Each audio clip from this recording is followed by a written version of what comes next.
Olha, gente, o Ministério Público do Piauí e o Conselho Nacional do Ministério Público afastaram o promotor Maurício Verdejo Gonçalves Júnior das atividades ainda na semana passada, quando o Verdejo foi alvo de uma operação da Polícia Federal que apreendeu cerca de R$900 mil no endereço dele. A suspeita da PF é de que o promotor de justiça tenha pedido propina para favorecer o empresário em uma ação judicial.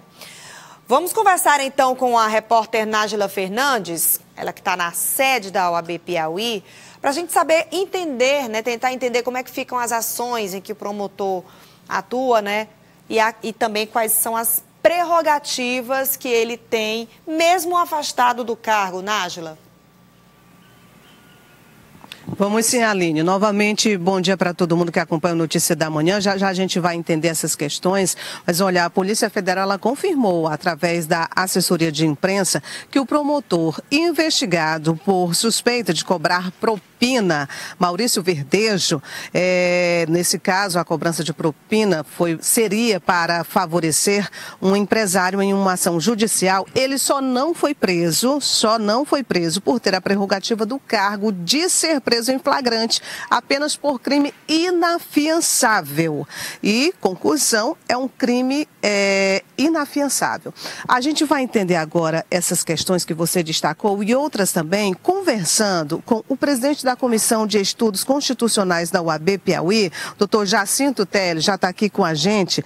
A gente conversava agora há pouco, ele tentava me passar algumas informações relacionadas a essa questão, Aline, que chamam a atenção e, de fato, quando um assunto desse vem à tona, toda a sociedade tem questionamentos, tem interesse em saber, de fato, principalmente quais são as penalidades para uma pessoa como essa, que a gente logo avalia, doutor, que está acima de qualquer suspeita, um promotor de justiça, de fato. Mas quais, de fato, são as prerrogativas?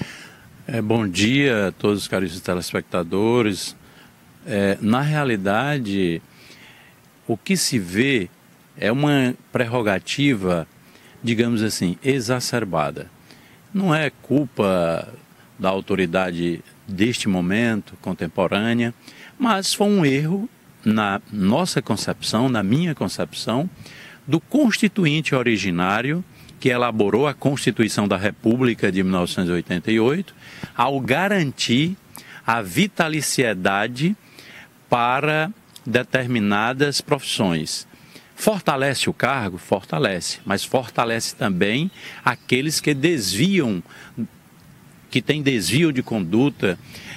Por exemplo, a lei orgânica da magistratura, do Ministério Público, garante essa vitaliciedade. E o que significa isso? Significa que, seja o promotor de justiça Maurício Verdejo, seja qualquer outro, José, a Maria, ou membro do Poder Judiciário que cometeu um ilícito, cometeu um crime, como tudo leva a crer que o promotor cometeu um crime grave, ele, ao ser condenado, ele é premiado. Sim, premiado. De que forma? Porque ele vai aposentar com a sua integralidade, com o seu salário integral, com o seu subsídio integral. Independente da punição que ele possa sofrer? Independente da punição que ele possa sofrer. Veja só, apenas o magistrado ou o membro do Ministério Público que tenha até 2 anos de serviço, esse, se cometer algum ilícito, ele é demitido, ele não tem direito à vitaliciedade, mas aquele que cometeu um crime tal qual supostamente o promotor de justiça Maurício Verdejo cometeu, se ele tiver, Maurício Verdejo, se tiver, digamos, 2 anos, até 2 anos ele vai demitido, não tem direito à remuneração, ao subsídio, mas se ele tiver 2 anos e 1 dia, ele já vai ser salvo por essa anomalia. Então é isso. A questão da prerrogativa que foi citada, inclusive, pela própria Polícia Federal, em relação ao crime também em questão, é de fato inafiançável, doutor? Sim, mas acontece o seguinte, eu acho que essa questão vai para além deste conceito. Fosse um policial fosse um servidor público, fosse um outro qualquer, ou um médico do serviço público, um enfermeiro que fosse flagrado dando ou recebendo propina e mais, exigindo, porque o que se coloca é que ele exigiu essa propina, já estaria preso, Não foi preso em flagrante? Não. E por que ainda não saiu a preventiva se realmente ele sequer negou esse fato? Aliás, é difícil de negar.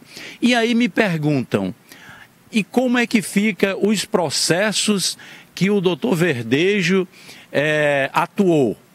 Obviamente que eu creio plenamente que a instituição séria como é o Ministério Público, através do Procurador-Geral de Justiça, da Corregedoria, deve estabelecer aí, deve determinar uma correição em processos, sobretudo naqueles processos controversos. Para analisar se existe algum outro caso que aponte irregularidade, inclusive parecida como essa em questão? Com certeza. Ao comprovar que ele exigiu de alguém que estava sendo acusado de crime, exigiu 3 milhões, obviamente que ele pode ter exigido de outros. Notadamente, num caso específico do policial penal José Paulo de Oliveira, nós estamos pedindo uma correição do Conselho Nacional do Ministério Público para apurar. Haja vista que o policial penal José Paulo de Oliveira foi injustiçado pelas instituições ao ser preso em flagrante, melhor dizendo, por preventiva. Olha só o contrassenso. A pedido do promotor de justiça Verdejo, imediatamente no dia subsequente, dia útil, nós estávamos em Brasília, conseguimos com o desembargador Sebastião Ribeiro Martins, vendo a ilegalidade, o absurdo que se cometeram, colocou o policial em liberdade. E o policial trabalhava no serviço de inteligência, para a inteligência da Polícia Penal, do sistema penitenciário. E tem prints em que ele comunicou ao promotor irregularidades, ilícitos, penais, e o promotor voltou-se e foi contra ele sem nenhuma argumentação. Isso está com quase 2 anos e ainda o Poder Judiciário não julgou o mérito. E isso tem que ser apurado. Tem que ser apurado e outros casos, se porventura existirem como esse. Então nós vamos ao Conselho Nacional do Ministério Público pedir uma correição, notadamente neste sentido. Uma correição, obviamente, suplementar, porque ele já está sendo objeto de correição no Conselho Nacional a partir do momento que foi afastado pelo CNMP. Certo. Doutor Jacinto Teles, muito obrigada pelas informações, ajudando aqui, Aline, a gente entender mais sobre essa questão, inclusive sobre o que pode vir ainda relacionado a esse caso. O Conselho Nacional do Ministério Público emitiu nota também com esclarecimento sobre essa questão, assim como também fez o Ministério Público do Estado do Piauí. Inclusive, em um trecho do esclarecimento por meio de nota do Conselho Nacional do Ministério Público, fica estabelecido que o promotor investigado, ele também está proibido de acessar as instalações do Ministério Público, exceto para participar de atos determinados pela Procuradoria-Geral da Justiça ou pela Corregedoria-Geral relacionados à investigação.